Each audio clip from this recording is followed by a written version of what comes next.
वैष्णव खिसा देखिए, पूरी दुनिया में एक बड़ा व्यापक बदलाव दिखता है दर्शन के नाम से किसी जिसमें को कोई राशन नहीं देना। राष्ट्रवाद का विचार और किसी सेवा भी के देश के लिए, समाधान में संपर्क करें। किसी भी किसी को संस्कृति के लिए, बिना किसी रसीद सीमा के कोई लिए राशन नहीं देने। एक स्वाभिमान का विचार होता है। मोबाइल स्टैंड भारत जमा ने करा उस रसीद राष्ट्रवाद के मांगने विचार को स्वीकार किया और दुनिया भी कर रही है। मोबाइल एवं कैमरा उपयोग राष्ट्रवाद के विचार को पुष्ट करती है भारतीय जनता पार्टी।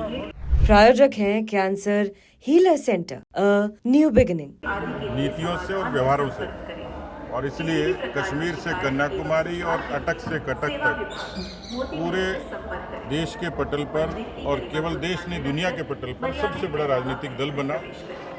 अटल जी ने जो सुशासन की धारणा दी उसको हम लोगों ने मूर्त रूप में लाया, और मोदी जी के युग में छोटी बातों से लेकर बड़ी वैचारिक मुद्दों का समाधान ये इस युग में हुआ। और यही कारण है कि हम हरियाणा जैसी बहुत मुश्किल राजनीतिक भूमि पर जीते, देश की आर्थिक राजधानी महाराष्ट्र में जीते, और जो लोग कहते थे कि दिल्ली को जीतना दीवा स्वप्न जैसा है, उस मिथक को भी हमने तोड़ा।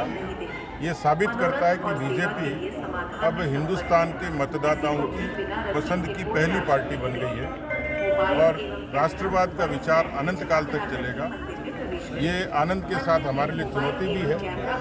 मोदी जी के नेतृत्व में हम देश को 2047 तक जो सपना मोदी जी ने देखा है कि देश दुनिया की सबसे बड़ी ताकत बने और भारत दुनिया की सबसे बड़ी अर्थव्यवस्था भी बने, उसके लिए कई सोपान तय किए हैं। तो मुझे पूरा भरोसा है कि जो केंद्र का जिस तरीके से बजट आया, जिसमें किसानों के लिए और पूरी आवाम के लिए जो निर्णय भारत की सरकार ने किया, तो निश्चित रूप से उसका जो असर है वो भारत की आर्थिक उन्नति पर निश्चित रूप से होगा। उनकी ऐसी कोई योजना ही नहीं थी कि जो चालू की जाए, वो कट कॉपी पेस्ट हमारी होती थी, उसमें भी वो आधे अधूरे तरीके से, उसमें भी सियासत होती थी। केवल मतदाताओं को भ्रमित करने का काम अशोक गहलोत की सरकार ने किया। पूरे 5 साल अराजकता थी, कानून व्यवस्था बदहाल थी, बेरोजगारी, पेपर लीक, इस तरीके के मुद्दे और मसले थे। तो विरासत में हमें अशोक गहलोत जी एक ऐसी सरकार दे के गए जो दिवालिया थी, जहाँ विरासत में बदहाल कानून व्यवस्था थी। भजनलाल जी की राजस्थान की सरकार ने एक वर्ष में, पिछले 100 दिनों में एक अच्छे संकल्प के साथ शुरुआत की है, और मुझे पूरा भरोसा है कि जो राज्य का बजट आएगा उसमें सर्वस्पर्शी और सर्वव्यापी ये छवि आपको देखने को मिलेगी। दो पक्ष हैं इसके।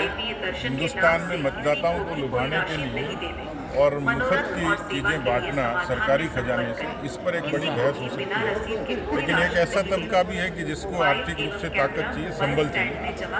मोदी जी ने उसके अच्छे तरीके निकाले हैं। जैसे किसान को ताकत देनी तो प्रधानमंत्री किसान सम्मान निधि, यदि अन्न देना तो प्रधानमंत्री गरीब कल्याण अन्न योजना के जरिए, इलाज देना तो आयुष्मान के जरिए, मकान देना तो आवास के जरिए। कुल मिलाकर ऐसी नीतियाँ और योजनाएं जिससे और देश के लोगों को, गरीब लोगों को, कमजोर लोगों को आर्थिक रूप से ताकत मिलती है। अभी बहुत सारी योजनाएं हैं जिनको केंद्र की प्रवर्तित योजनाओं को अशोक गहलोत ठीक से लागू नहीं कर पाए थे, राजस्थान के लोगों को नुकसान हुआ था। हम केंद्र की योजनाओं को भी ठीक से लागू करेंगे, और प्रदेश भी इस बात के लिए संकल्पित है कि जो राजस्थान की जनता का पानी, बिजली, स्कूल, सड़क, स्वास्थ्य का जो जायज है वो पूरा करें। हरियाणा, जैसे मैंने कहा कि लोकसभा मुश्किल था, विधानसभा मुश्किल था। प्रायोजक हैं cancer healer centre, a new beginning.